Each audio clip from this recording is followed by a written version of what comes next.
Hi guys! Welcome back to my YouTube channel. Ngayon guys, babalik na kami ng Maynila. Ayan, naghihintay na kami ng bus pabalik ng Maynila. Daan namin ay Aklan. So sobra-sobrang dami naming dala-dala guys na mga pasalubong, tsaka yung mga pagkain namin. Ayan, nasa bus na nga kami guys. Paalam, mapatag. Yan, pero emotional pa rin ngayon guys kasi syempre kalilibing lang ng kapatid ko. So baga nasa painful part pa rin kami, pero kailangan lumaban, tuloy lang ang buhay. So ayan na nga guys, papunta kaming Aklan, pero dadaan muna kami ng San Jose Antique. San Jose part pa rin ng Antique at yun yung town namin guys. So nasa Antique kami ngayon. Yan, that is municipality of Antique. Sana ano guys, malungkot kasi aalis na naman kami. Hindi kami namamalagi dito sa Antique guys. Nasa Maynila kami talaga. Dahil andun mga anak namin. So, minto muna kami dito guys sa San Jose. Baba muna lahat ng pasahero kasi naghihintay pa rin naman ng mga ibang pasahero pa. So, kung gusto nyo pang bumili ng mga pasalubong guys, may mga bilihan dito. So, punta tayo dun guys sa kaibigan namin. So, malayong kamag-anak na rin naman. Bibili muna ng mga pasalubong. Ayan si ate, yung anak, tsaka yung bayaw. Bili mo na kami pasalubong. Baka maiwan kami ng bus kasi kaya kailangan namin magmadali. Punta kami dito sa aming mga kamag-anak. Ano oras na ba?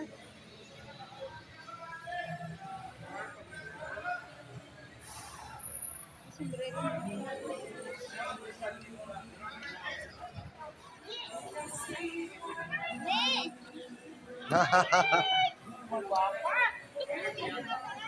Dito kami kukuha ng anak kahapon.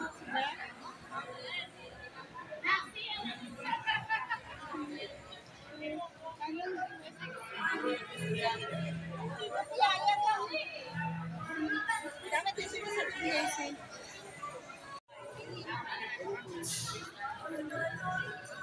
Nakain mo ka? Dalawa din. Baby lang, magkano ba yan? Hindi, magkano eh? Eh, 300 pala, tatlo mo na. Galing din. Dito yung mga pasalubong namin. Galing. 100 din to ba? Hindi yan yata, iba din yan. Tanong mo lang.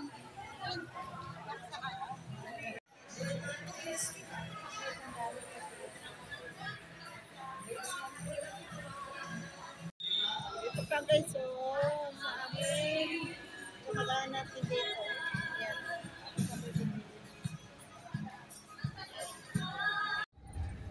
So, medyo malayo-layo na kami guys. Ayan, yung kalsada is under construction siya guys. Widening ng kalsada. So, going to north na kami kasi nandoon yung pier. Doon kami sasakay sa Katiklan. So, sumalayong biyahe pa to guys. Mga siguro 3 hours pa kami bago makakarating mismo sa pier. Tsaka ang ganda guys na Antique. Kung makikita nyo, puro siya palayan. Tsaka maganda pa kasi hindi pa nakakalbo yung mga puno. Yan. Ang bilis ng takbo namin guys. Bilis ng takbo ng bus. Pero okay naman yung driver namin kasi safe naman siya kung magpapatakbo. So, andito na nga kami guys sa Aklan na yan. Waiting kami ng barko na sasakyan namin. Pero talagang tatagal pa kami guys kasi mga 7 o'clock pa kami makakaakyat ng barko. Kung walang barko pa guys na dadating, hindi pa kami makababa. So, sobrang tagal na namin naghihintay. It's almost 3 hours now. Kaya mga 7 pa talaga ang barko na dadating. Na sobrang init guys. So, hindi kami allowed bumaba din kasi sobrang init talaga sa baba. Bababa ka lang talaga guys kung gusto mo pumunta ng comfort room. So, ayan na nga guys. Ayan, padilim na yan. Mga 6 o'clock. Oh, no. So, may araw pa naman pala. So, maagang pagdating ng barko. So, ang layo-layo pa ng lalakarin namin guys bago kami makaakyat ng barko. So, hindi namin alam na ganun pala kalayo ang lalakarin namin. So, ayan, no. Grabe pa yung init. Lalabas na yung tiyan ko. Nakikita na yan. Sobrang init pa. Grabe. Ano sa mukha ah. Sa pula mukha.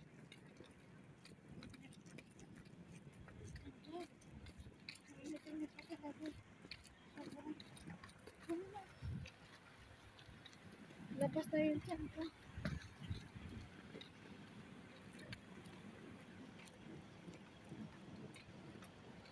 Grabe ang init.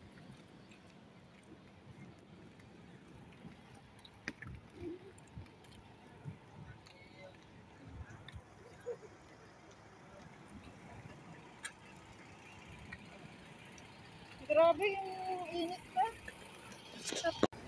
Grabe, tapos na-standby tayo sa hagdanan.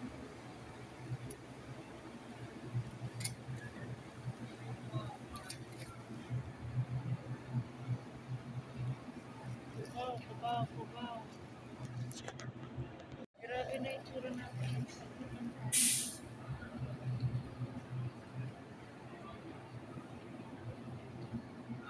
Hindi na kukunin yung ticket natin. Dito na kami sa loob ng barko. Ano yung charge? Mag-charge na ako, lobat ako eh. Dito ko na nga nilagay tapos ibaguhin mo na naman.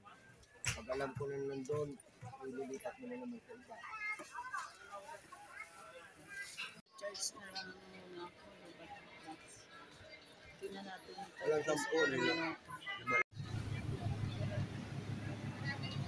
Makikita nyo guys, Boracay yan yung nasa, ayun, yung makikita nyo yung puti na yan, Boracay yan.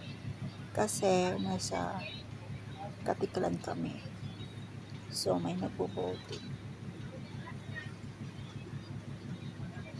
Napakaganda ng Boracay guys. Malayo pa lang talagang alam ng Boracay yan siya. Maganda ang pagbiyahe namin kasi guys, sobrang nung klima ngayon, ang init-init talaga. Kaya yung walang ulan, walang bagyo, talagang smooth yung biyahe ng barko.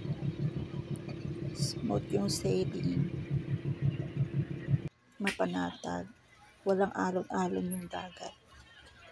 Nasa loob kami guys. Maganda kasi sobrang init sa labas talaga. Pag lumabas ka, ang init, ang singaw. Pero nandito kami sa loob kasi yung barko is aircon na siya guys. So, hindi mahirap. Hindi ka makakatulog ka pa rin kahit nakaupo ka.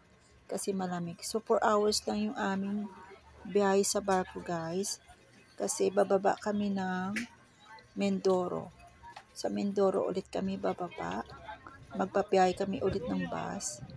Tapos is barko ulit. So, 2 barko sasakyan namin. Sobrang tagal ng travel namin guys. Tayo dito. Umalis kami ng bahay. Umalis kami ng Antique is 7 o'clock in the morning.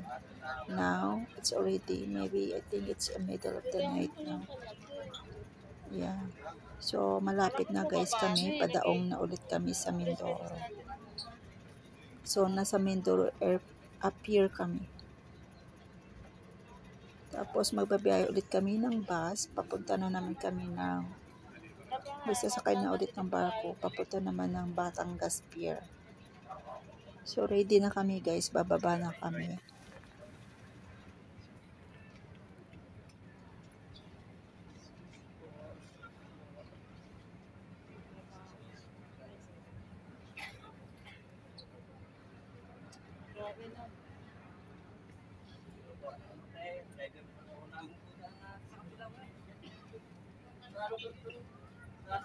Bilis namin na sa pagtayuan, hindi pa tumadaan yung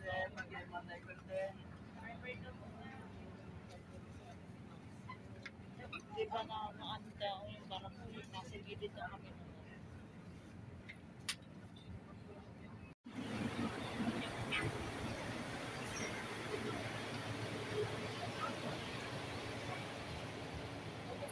barko guys.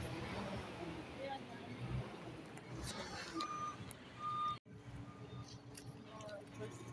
Hintay na naman namin yung bus namin, guys.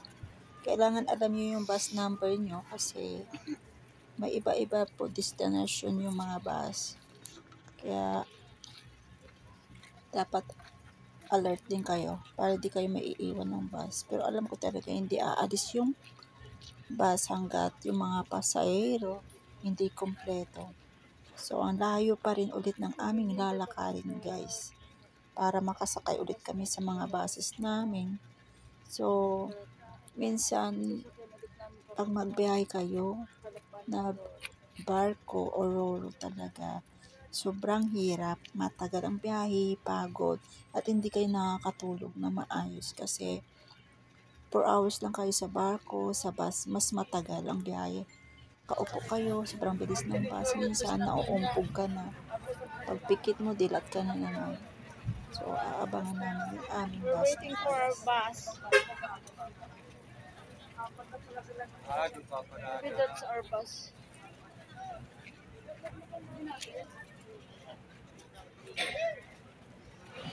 So lots of buses coming out from the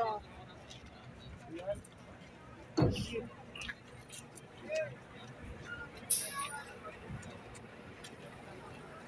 It's not our bus. Maybe that ang sila. Ayun yung atin nila. Ayun yung atin nila.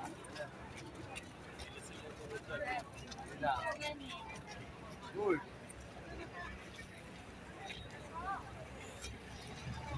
Our bus. That's our bus. That's our bus. Ay, wait, hindi naman yan agad-agad dito. Diyan pa ka ba?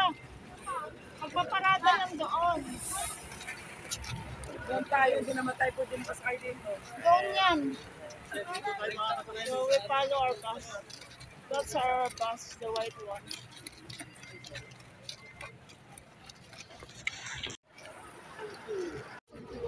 Ang layo-layo pa rin ang nilakad namin, guys, para makasakay na kami sa bus namin.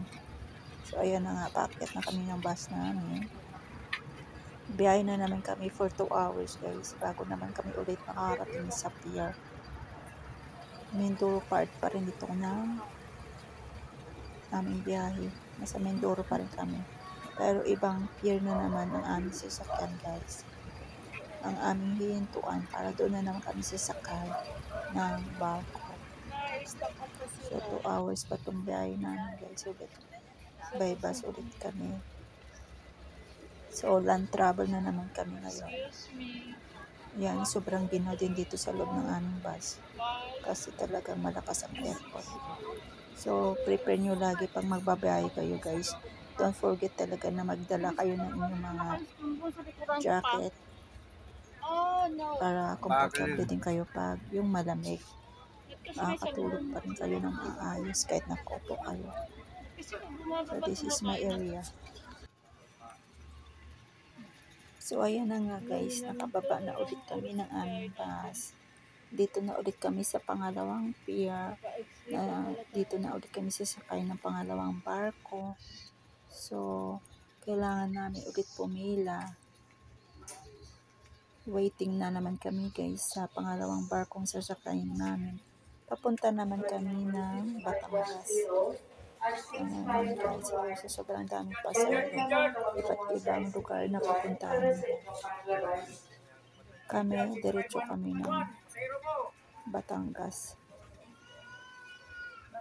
So, iba't ibang barko yung sinasakyan, guys. Excuse, baka dandahan lang po. May kape kasi sa So, sobrang pagod na kami, antok. Dahil sa hindi ka rin makakatulog talaga na maayos. Dito na naman kami. Transfer another ferry.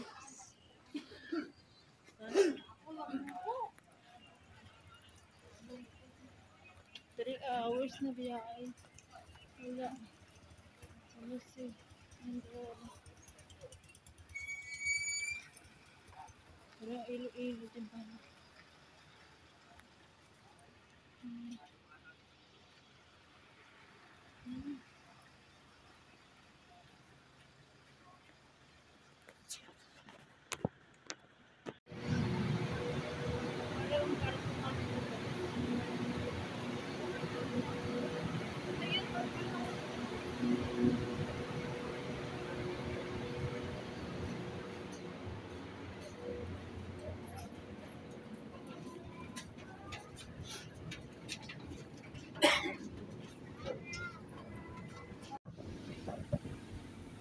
Sa pangalawang barko na kami guys na sinakyan namin.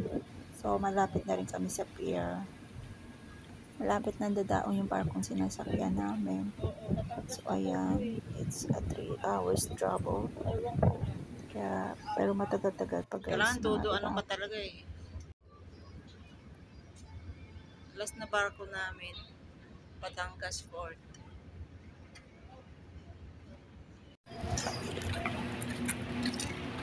Batangas Port. Sa Batangas Port.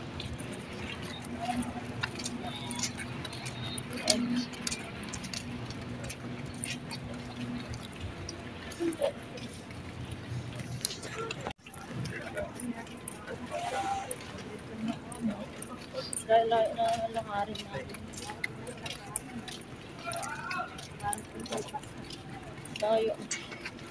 Tayo yung lakarin namin ulit.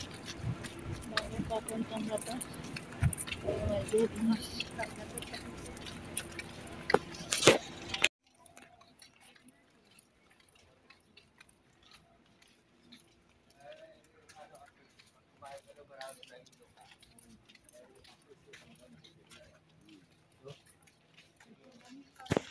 Sobrang layo yung nilalakad namin dito sa Batangas Port. Bago naman kami makasakay ulit sa apat na sinasakyan namin. Ayun. Layo pa pala.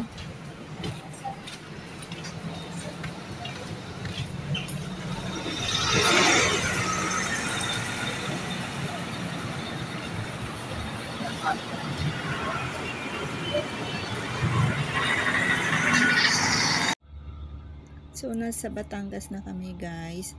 Babayahin na kami ng Maynila. So, maraming salamat sa panonood nyo. At don't forget to like, share, and subscribe. Thank you for watching.